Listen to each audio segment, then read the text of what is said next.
Hello and welcome to the Roaming Scholar Podcast. My name is Derek, and I am the Roaming Scholar.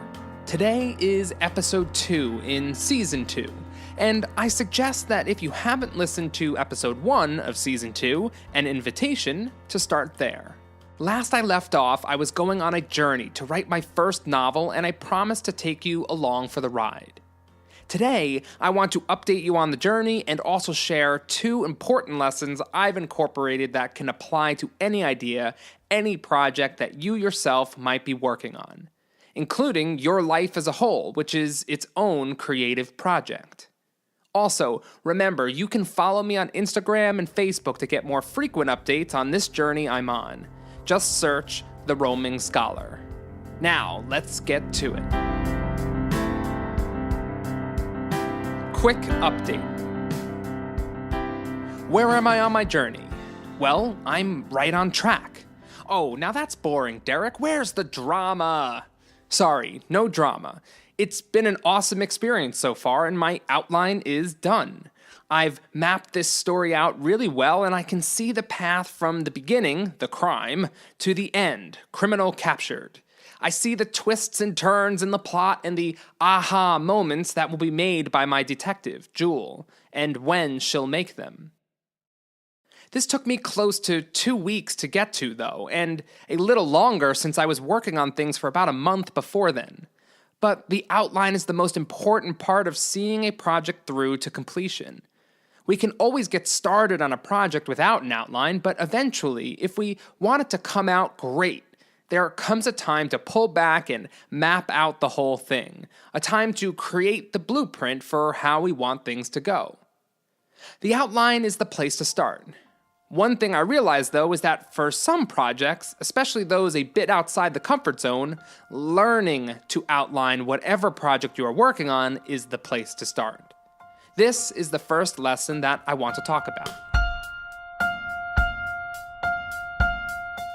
Painting lesson.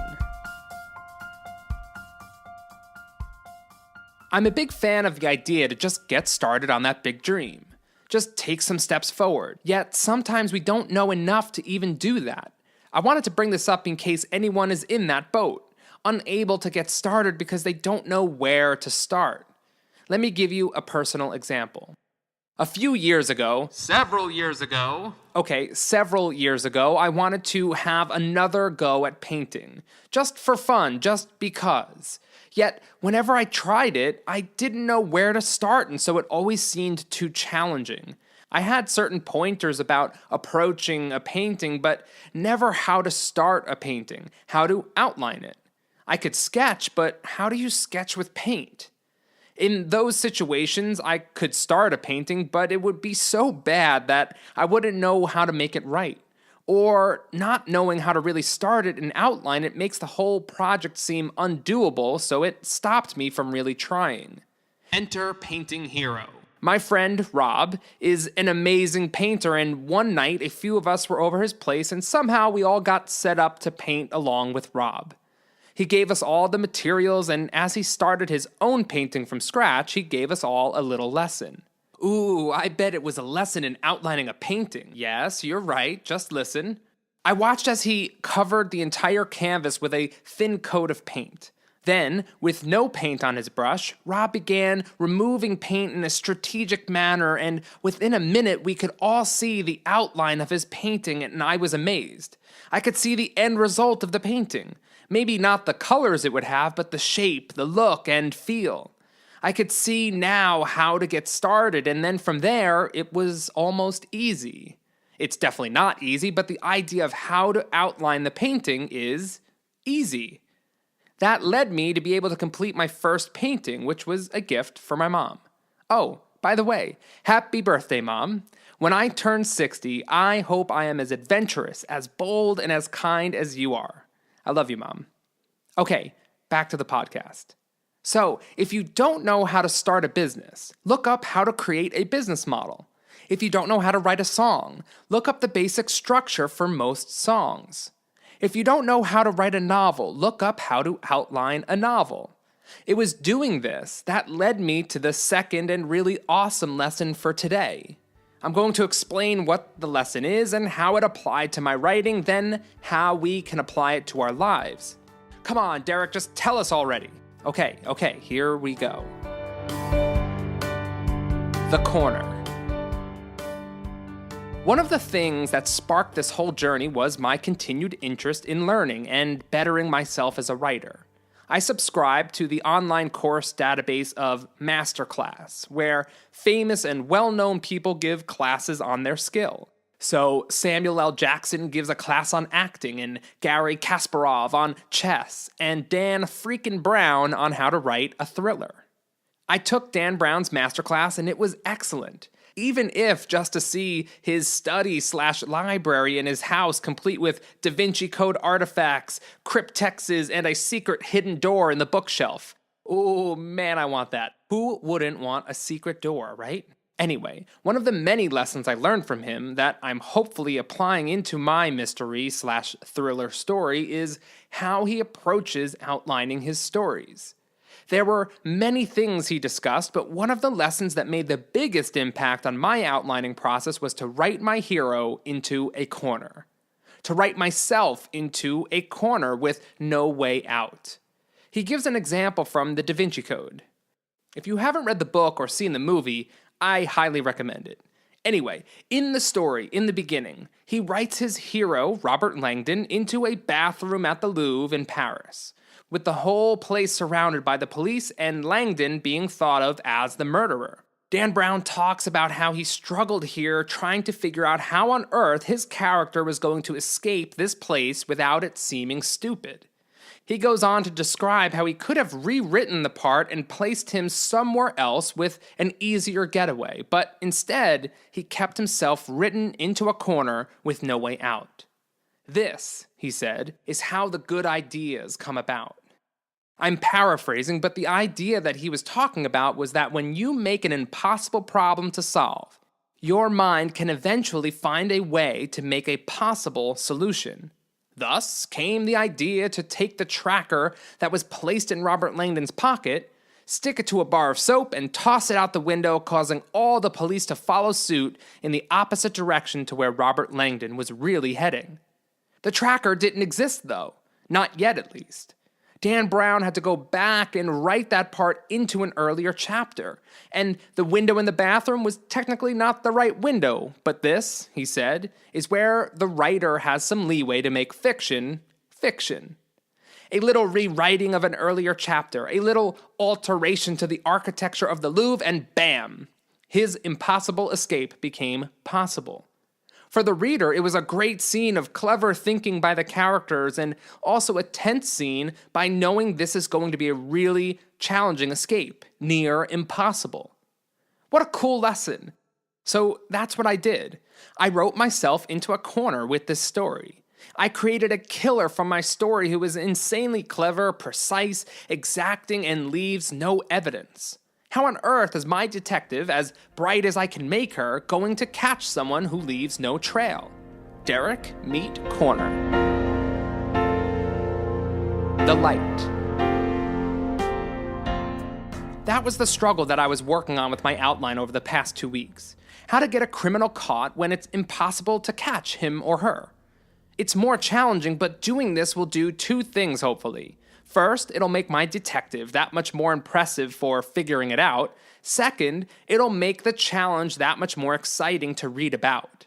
While working on this problem, I was also brainstorming other minor plot points, character arcs, and so on. I even found myself diving into story number 2 a little as well. Can't help it, they're all going to be connected by a little thread, so when an idea hits, I gotta write it down. Yet, most of my energy was focused on this one part. If I could figure it out, the rest would fall in place. So I had one idea. It was okay.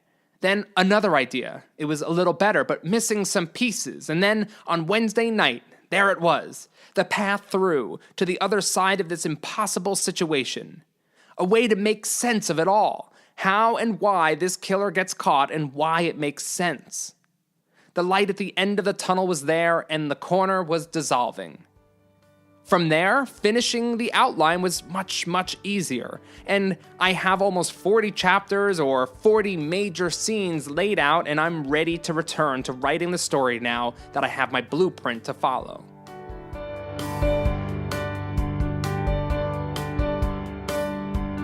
Back to the corner.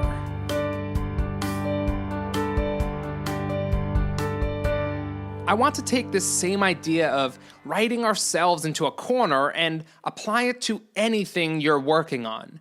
I think it's a great way to think about our lives and help us dream bigger and take bolder action. It can also help us see that anything is possible. So, there are a few ways we can do this, and here are the two I've gravitated towards. The first is simple, and it's called the 10x rule. Take whatever monetary goal you have and make it 10 times that number. All of a sudden, you've got an impossible situation on your hands. You've written yourself into a corner, and you have to find a way out. I imagine when most of us make a goal, it's already pretty big. But then 10 times that has to feel daunting and frankly, impossible.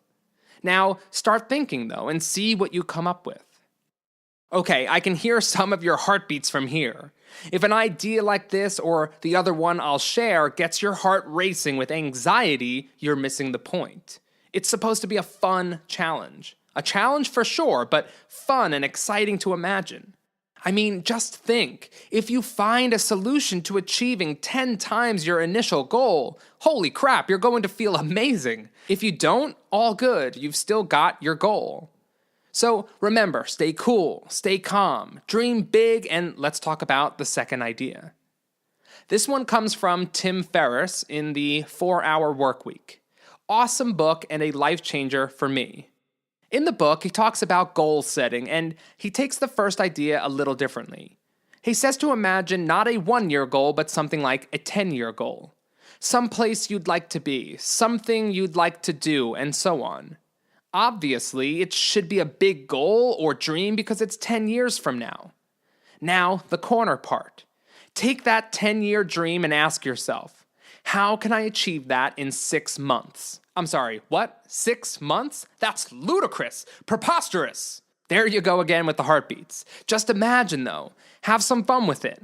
Contemplate different wild ways to achieve 10 years worth of goals and dreams in 6 months. What if you found yourself out of that corner? That could be amazing. It's worth thinking about, because imagine the opposite too. Imagine hitting your 10-year goal in 10 years and then realizing that you could have got there in 6 months. That would suck. So dream big, write yourself into a corner, and try to find your way out. Time to write.